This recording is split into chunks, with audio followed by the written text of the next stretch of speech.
All right, for today's randomness, we're going to talk about pump up sprayers. I've had this little yellow guy. It's a 2 gallon pump up. That thing's probably 25 years old, and it refuses to die. I've broken the wand on it several times and fabricated up what it's got on it now, and I've replaced the O-rings in the pump a few times, and they work good for spot treatments. Um, 2 gallons, you're going to spray it out in a couple minutes. I primarily use this one for vegetation killer. So that's all that really goes in there. This one, this one's newer. It's same thing, 2 gallon pump up. I got bleach solution in here for dealing with mold and algae, like on gutters and sidings and whatever, that kind of stuff.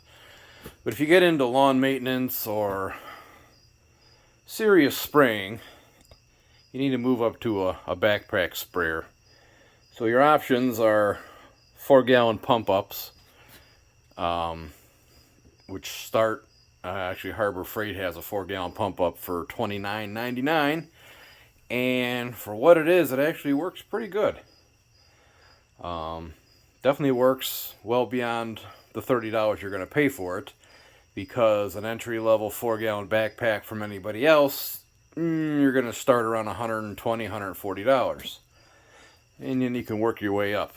If you're doing serious, lawn care and herbicides and whatnot, where you're going to be spraying a decent amount in my yard. The grass that I actually care about, the weeds, and I've got about 18,000 square feet. So I'm not walking around refilling this thing 30 times, pumping it up every 10 seconds, and problem with a good battery operated backpack sprayer is you're going to spend $200, $300, $400, and that just seems ridiculous for what it really is. So Harbor Freight does have a 4 gallon backpack sprayer, which I bought and used it for a couple days until I got tired of pumping the thing up all the time, because it's bad enough you're walking around with 50 pounds of liquid on your back. Now you're expected to pump the thing up pretty much continuously. If you're spraying, you've got to be pumping. You can pump it up as much as it'll take, and you've got maybe 20 seconds of spraying before you need to repump it. So I built myself a franken-sprayer, because I'll be damned if I'm going to pay $400 for a piece of plastic on a $10 pump. So here's what we got. This mechanism here, that's the original internal pump that goes inside this Harbor Freight sprayer. This is the handle and the linkage for the pump. That's all history.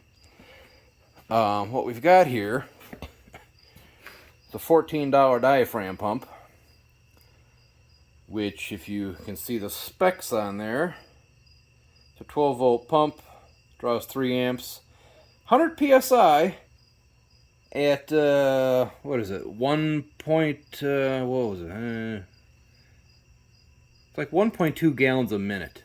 That's, of course, it's unrestricted, not going through a flow nozzle, etc., etc. But if you want to get 100 psi in a backpack battery sprayer, you're going to spend $400. So this pump on Amazon was $14. They're used in sprayers, or more prevalently in RVs. These little pumps will run, if your sink water, your bathroom toilet, whatever. It's a little diaphragm pump. The great thing about these is you can run them dry and they don't burn up, and they're self-priming. Perfect for a sprayer application. So what I did is I pulled that pump out of here, took a 3-inch hole saw, and I cut a piece of 1/4-inch plexiglass, because it fits about perfectly to replace where this pump would normally sit up here. Drilled and tapped the hole, put a fitting in there. I ran a piece of copper tube down into the well in the bottom of here. Mounted my pump. Let me get you a shot of the inside here. So there's my copper tube going down. That's my pickup. The screws, if you can see, those are stainless Stainless screws, I put a little O-ring on it so it seals it up once you tighten it down, so that worked fine. Those just come right through there and bolt the pump down. This pump weighs nothing. It's actually, this whole unit now is actually lighter with the original pump and all the linkage and the arm taken off than it is now. Now it's lighter than when it came, I should say. So this pump and battery setup I have on here weigh less than what the original pump and linkage did. So yeah, so it comes up through a pickup in here, goes into my pump, out of my pump, right into my, you know, the wand that came with it.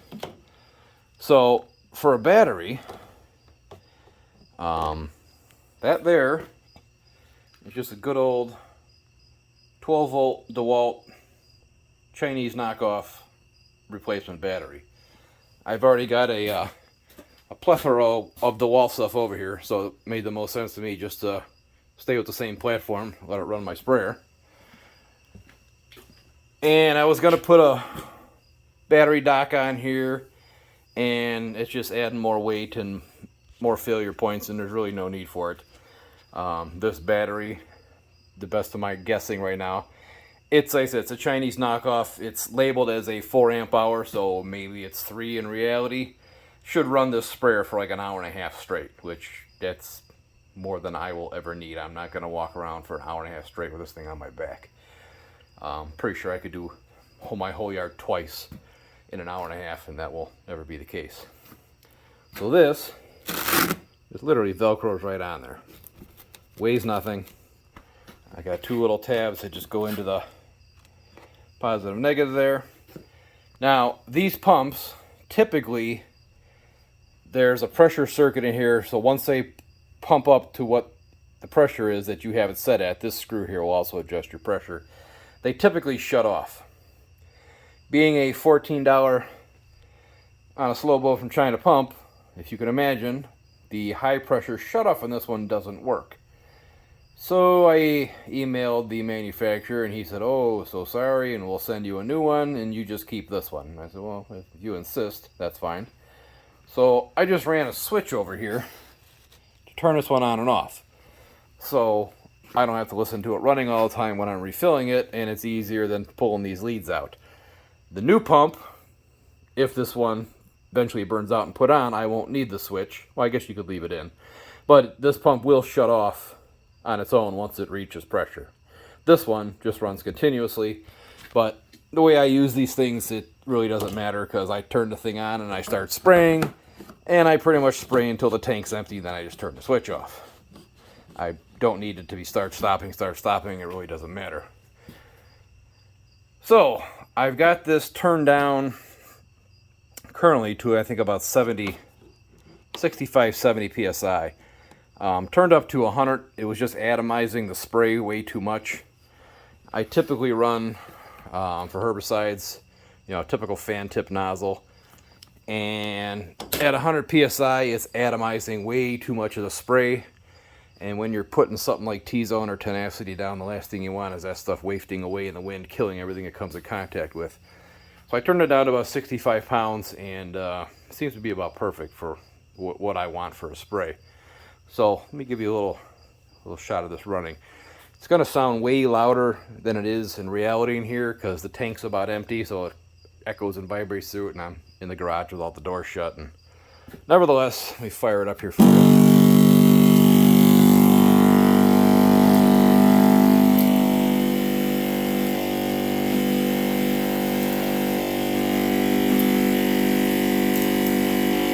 That's more than enough spray. And it's just consistent and perfect.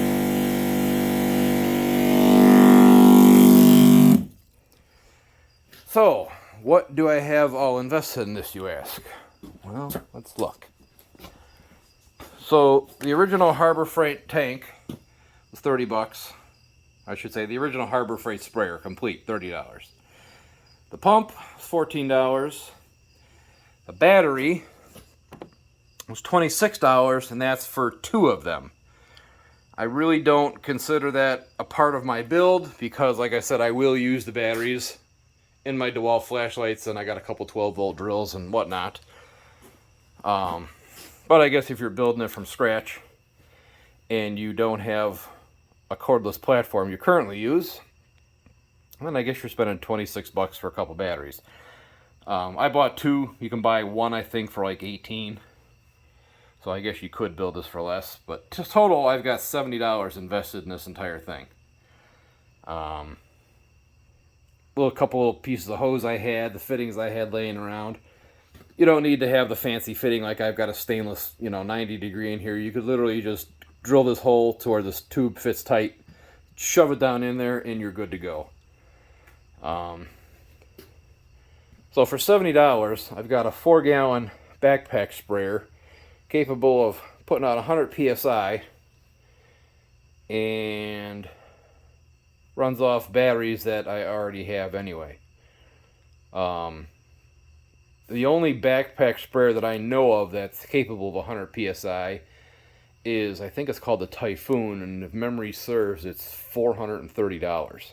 Which, like I said, that's crazy to me, because in reality, you're looking at a $3 plastic tank, a $15 pump, and a $10 battery. How you staple a $400 price tag on that is beyond me, but people pay it, and so that's what they charge. So, franken-sprayer. That's pretty much it in a nutshell. So if you're looking for a DIY battery-operated backpack sprayer that will outperform anything under $400, there you go. 70 bucks all in. All right, that's it for today. Later.